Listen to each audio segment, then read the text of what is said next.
happened with the creator, because he says, I'm going to wipe mankind out. And notice, he didn't just say he was going to wipe them out. He made sure he let whoever was listening hear this part right here, which whom I created. Remember when your mother used to say this to you? I brought you in this world. I'll kill your ass and take you out and make another one look just like you. When I was a child, I believed that shit. I used to walk around all the time. Can't slip. Can't slip. Killing people up in here. Now, I ain't seen nobody get killed, but the way she said it, I believed it. Because the intensity behind it.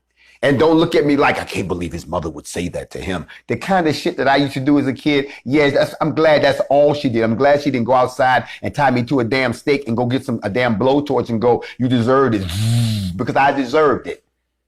I'm a better person now because of those days. But he was that pissed off that he let you know, I'm going to wipe him out. Notice, does anybody peep Yah's gangster? He didn't say, I'm going to remove them. He didn't say, I'm going to eliminate them. He didn't say, I'm going to transport them. He didn't say, I'm going to disintegrate. He was gangster. I'm going to wipe them out. Wipe them out. Come on now. Look. That's how swift his anger was going to be. That's how it was going to be delivered. He said, I'm going to wipe them from the face of the earth. And he didn't just stop at the people, the men, the animals, everything that flew in the sky, the whole 9 yards. Now, it's interesting that this is in Genesis 6:7, but if you go to the first book of Enoch with Yahweh's name restored and you read about the deluge, which goes much more into detail, it even goes so far as to talk about which one of the archangels was in charge of hiring the angels who would open the gates of heaven to let the water spill down just enough to cover the mountains, not to fill up the whole damn thing, just enough to make sure nobody couldn't be nowhere holding on to shit, that there was going to be a wrap, just enough so that the highest of the mountaintops was just enough so that the whole world was just covered with just this ooze floating around with nothing in it but dead animals and property and all kind of shit tore up, and nobody had nothing to hold on to. It was your ass. That's what it was. That's what he wanted. That's how detailed it goes in the book of Enoch if you read that part.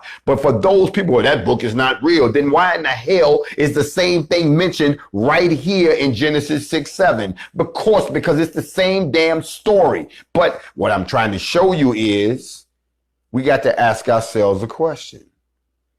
What could man have done that was so bad that it would require Yahweh to totally obliterate all living creatures?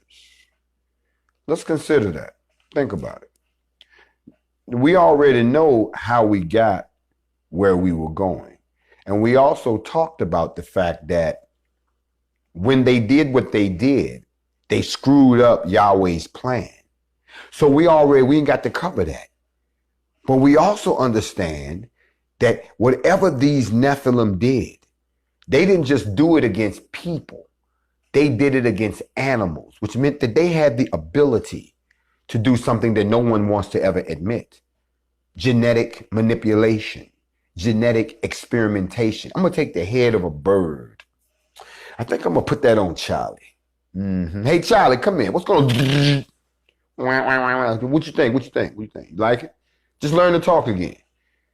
Because some of the greatest warriors that they show you in some of the hieroglyphs have the head of an animal. And some people are like, well, maybe that's representing his personality. No, that's what the fuck they were really looking at. And if they have those capabilities, what makes you think they don't have the capabilities to create us? Oh, now we're talking about something completely different. Well, if you follow this story of Enki and Elil and Unah, if you start to look at the Anunnaki, who are supposed to have come from Nibiru, that we've already told you means planet of the crossing, that comes from the first civilization of Sumeria, that the fallen angels sat down and gave all the gifts to, we end up in this place where now we have these half human, half demigods ruling shit. For what? What was the goal? Well, there's a a verse that we should all stop and think about as we continue to get a little closer to the pyramid of the apocalypse. You see, in Genesis 3:17, it says, "Cursed is the ground because of you. Through painful toil, you will eat of all of its days of your life. If you will provide thorns and thistles for you, and you will eat plants in the field." The only part you need to think about is it says, "Cursed is the ground because of you, through painful toil." See, before any of this happened, it was no pain. There were no thistles. There were no thorns. There was no pain at all because you hadn't done anything. You hadn't participated in the great crime, which was you out here laying down with the Nephileem. Do you not realize what's going on here? I didn't make you for them. I made you for him.